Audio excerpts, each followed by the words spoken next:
and welcome to Indus News live from Islamabad. I'm Hira Mustafa and these are the headlines.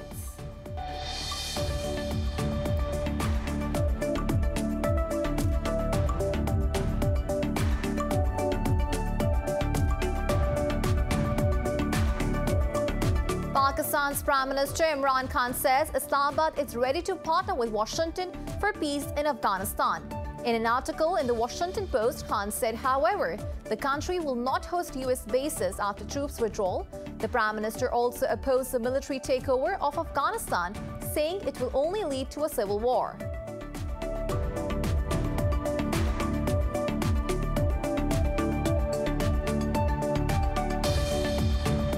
The US says it can slow down troops withdrawal from Afghanistan due to the gains made by the Taliban.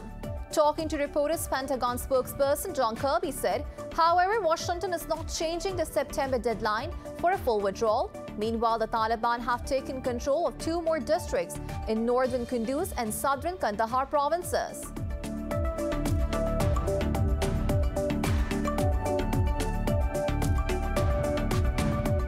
North Korea has dismissed the prospects for an early resumption of diplomacy with the United States. In a statement, North Korean leader's sister Kim Yo-jong said expectations on talks would only bring greater disappointment to the US.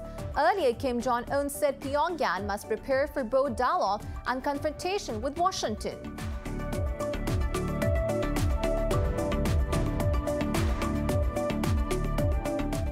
India has reported nearly 1,200 deaths from COVID-19 and over 42,000 cases overnight, the lowest in 3 months. Meanwhile, in Pakistan, 27 more people lost their lives to the virus, while over 600 tested positive in the past 24 hours. Globally, the virus has claimed more than 3.8 million lives and infected nearly 179 million people so far.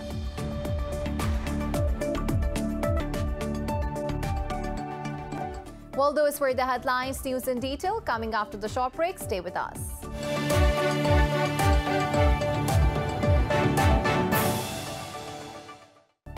Welcome back. Now the news in detail.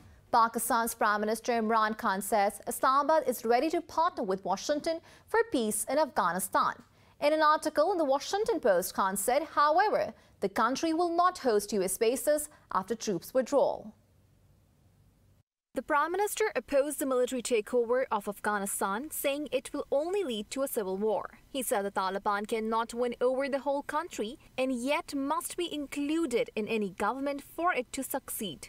He added Pakistan has no favorites and will work with any government that enjoys the confidence of the Afghan people.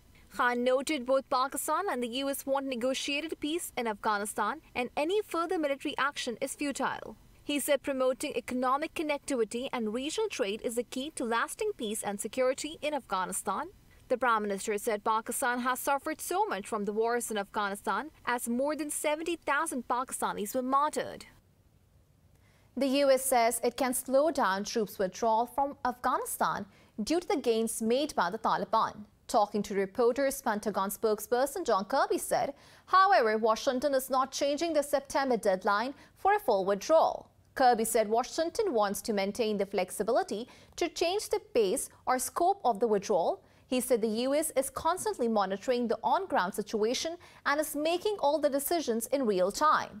The spokesperson reaffirmed that US forces will continue to support Afghan troops against the Taliban. However, the assistance will no longer be available as the withdrawal nears its completion. In Afghanistan, the Taliban have taken control of 2 more districts in northern Kunduz and southern Kandahar provinces. A police spokesperson says the Taliban had overrun police headquarters in the Imam Sahib district. He said the Taliban were within a kilometer of Kunduz, the provincial capital, but had not entered into the city. Meanwhile, police say 19 Taliban have been killed during clashes in Feroz Nakhshar district in Samangan province. While Afghan security forces say they have retaken the Balkh district of the Balkh province from the Taliban. Local media quoted the army as saying that 31 Taliban fighters, including a commander, have been killed in the operation. Dozens of districts have fallen to the Taliban since May after NATO troops began withdrawal. North Korea has dismissed the prospects for an early resumption of diplomacy with the United States. North Korean leader's sister, Kim Yo-jong, said expectations on talks will only bring greater disappointment to the U.S. In a statement, she said the U.S. appears to be interpreting signals from North Korea in a way to seek comfort for itself. She was responding to U.S. National Security Advisor's statement that he saw an interesting signal from Pyongyang. Earlier, Kim Jong-un said Pyongyang must prepare for both dialogue and confrontation with Washington. Meanwhile, U.S. Special Representative for North Korea, Sung Kim, met South Korea's Unification Minister Lee In-young in Seoul. During the meeting, the two sides agreed to pursue complete denuclearization of the Korean Peninsula through talks.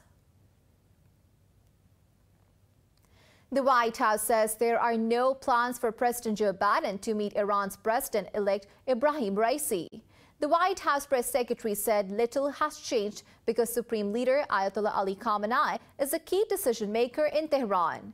In a press briefing, Jen Psaki said, however, the U.S. looks forward to seeing the outcome of negotiations to revive the Iran nuclear deal. Psaki's remarks come after Raisi said he would neither meet Biden nor allow the nuclear talks to be dragged out. In his first news conference, he insisted that Iran's ballistic missile program is not negotiable. Since April, negotiations have been underway in Vienna to work out how Washington can return to the deal and Tehran to its compliance. The U.S. says it is in talks with key stakeholders in Libya over the withdrawal of foreign fighters ahead of elections in December. The development comes as Secretary of State Antony Blinken travels to the second Berlin conference on Libya this week. Talking to reporters, U.S. Special Envoy for Libya, Richard Norland, underscored the importance of elections. He said a fully empowered and legitimate government could push foreign actors to pull out their troops. Norland added the pullout will be very important and impactful development for the country. He called on all sides to work towards making progress instead of waiting for next year. Libya's two main warring sides consented to a new government this year after a decade of violence. India has reported nearly 1,200 deaths from COVID-19 and over 42,000 cases overnight, the lowest in 3 months. Globally, the virus has claimed more than 3.8 million lives and infected nearly 179 million people so far. The World Health Organization has warned of a growing shortage of COVID-19 vaccines in a majority of poorer countries, despite the global sharing scheme. Health Body Senior Advisor Dr. Bruce Alward said the COVAX program had delivered 90 million doses to 131 countries. But he said this was nowhere near enough to protect populations from a virus still spreading worldwide. Cases are surging again in Australia's most populous state, New South Wales, raising prospects of more tough restrictions in Sydney. Meanwhile, Cuba says its 3-shot Abdullah COVID-19 vaccine has proven over 92% effective in last-stage clinical trials. Brussels' COVID-19 woes continue as the country confirmed 761 deaths and nearly 39,000 new cases over the past 24 hours. However, the once worst-hit European country, Italy, has decided to end mandatory mask wearing from June 28. Pakistan has reported 27 new deaths from coronavirus over the past 24 hours. The health ministry says the country's total has reached 22,034. It reported 663 infections overnight, with this year's lowest positivity rate of 1.69%.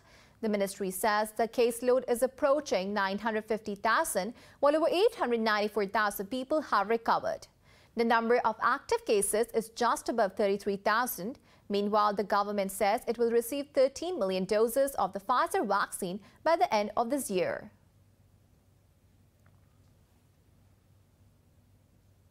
Azerbaijan has thanked Pakistan for its support on all international forums. This was said during a meeting between Army Chief General Qamar Javed Bajwa and Azeri President Ilham Aliyev in Baku. The military's media wing said Azerbaijan's Defense Minister, Colonel General Hassanov Zakir Asgar Oglu, was present in the meeting. It said both sides discussed matters of mutual interest and the regional security situation. The ISPR added that recent developments in the Afghan peace process were also discussed. General Bajwa said Pakistan Army desires to further enhance bilateral military cooperation and regional partnership between the two countries. Britain and the EU have slapped fresh sanctions on Myanmar officials and companies over the February 1st coup. The European Union imposed an asset freeze and a travel ban on 8 officials of the military government and sanctioned 3 state-owned companies, whereas Britain has added 3 Myanmar entities to its sanctions list to target the regime's economic interest. British Foreign Minister Dominic Raab said the United Kingdom will continue to hold the junta to account for subversion of democracy and brutal killings of civilians. However, Russia has committed to further strengthening its security and other ties with the military government in Myanmar. Myanmar's junta leader Min Aung Hlaing is in Moscow to attend a security conference this week. Meanwhile, Myanmar security forces have clashed with a newly formed militia group in the country's second biggest city of Mandalay. According to an activist group, Myanmar's military has killed at least 873 civilians in crackdowns on ongoing protests across the country. Somalian army says it has killed a number of Al-Shabaab militants in planned simultaneous operations in various parts of the country. In a tweet, the military said its commandos raided the militant hideouts in Sabun, Bara Medina and the Middle Shabelle areas. The operations were launched a week after the Al-Shabaab militants attacked on army base in the Middle Shabelle region with a car bomb. However, no casualties were reported.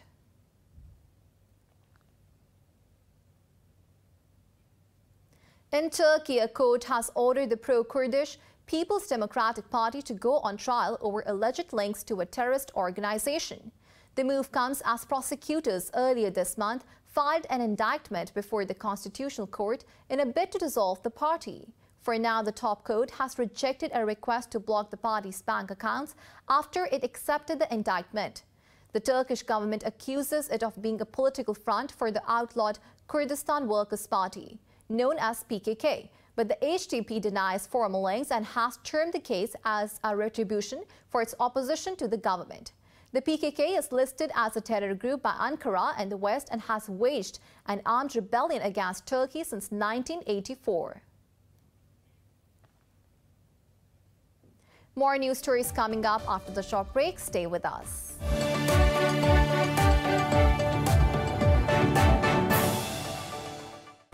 Welcome back. Mexican President Andrés Manuel López Obrador has ordered an investigation into gun violence that took 19 lives in Reynosa City over the weekend. Armed gunmen fired from cars during multiple attacks in several neighborhoods of Reynosa on Saturday. 15 among those killed were civilians, while 4 others are believed to be from a criminal group. Speaking at a news conference, Obrador said he would direct the Attorney General's office to investigate the matter. Everything indicates that this was not a confrontation, but a command to shoot at people who were not attacking anyone. This was a cowardly act that took away the lives of innocent people. Millions of residents in Mexico City have taken part in an emergency earthquake drill. It is an annual event and aims to prepare residents to respond appropriately in the wake of an earthquake. The drill began as the authorities activated quake alarms across the city. Following that, residents and office workers carried out emergency evacuations of homes and buildings. The drill brought back traumatic memories for many residents from deadly quakes that have rocked the capital over years. The city's last massive quake in 2017 killed hundreds and left tens of thousands of buildings damaged. German company Volocopter has performed the first flight of its electric air taxi Velocity at a show in Le Bourget airport near Paris. The company aims to have the service operational for the Olympic Games in France in 2024. More in this report. The flying taxi, which looks like a tiny helicopter, took off and landed vertically over the Bourget airport with no passenger on board during a 3-minute flight. It flew a 500-meter route with speeds of up to 30 kilometers per hour and about 30 meters above the ground. We do not sell Volocities to individual persons. In the city of the future, these will be shared assets that are professionally operated as a fleet. So you as a customer can then call a Volocity to come and pick you up when you need it, and you only pay for the flight. And as I said, with increasing volumes, we can offer these flights at the cost of a taxi today.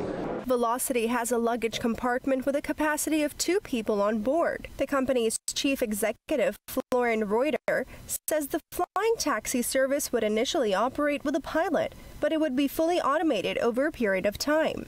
With respect to regulation, initially we will have a fully certified, fully licensed helicopter pilot, just to fit into existing regulation. Florian Reuter said that the urban mobility is more than a $10 trillion market and is one of the biggest market potentials out there. He said that by 2035, his company can serve a market that has around $300 billion in opportunity just with their air taxis.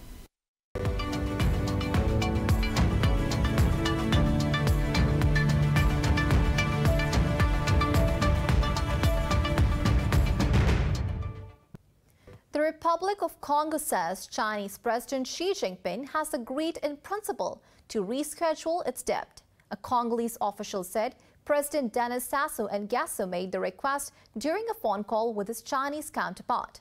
Finance Minister Rigobert Roger Antony said the move would help unlock stalled IMF lending.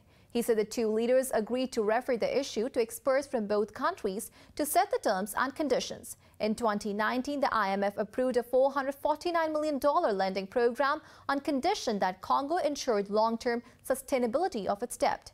But only $45 million has been disbursed to date, with the government struggling to secure a restructuring of its debt to oil traders. Asian shares have rebounded from their retreat a day earlier. Investors track Wall Street's recovery from the Federal Reserve's reminder it will eventually provide less support to markets. The Nikkei 225 in Japan is leading the gains by jumping nearly 3%. Australia's ASX 200 has also ascended over 1.5%. Stocks in mainland China and Seoul have added more than 0.5%. However, Hong Kong's Hang Seng Index has dipped marginally. For the latest updates, you can follow us on social media at indus.news.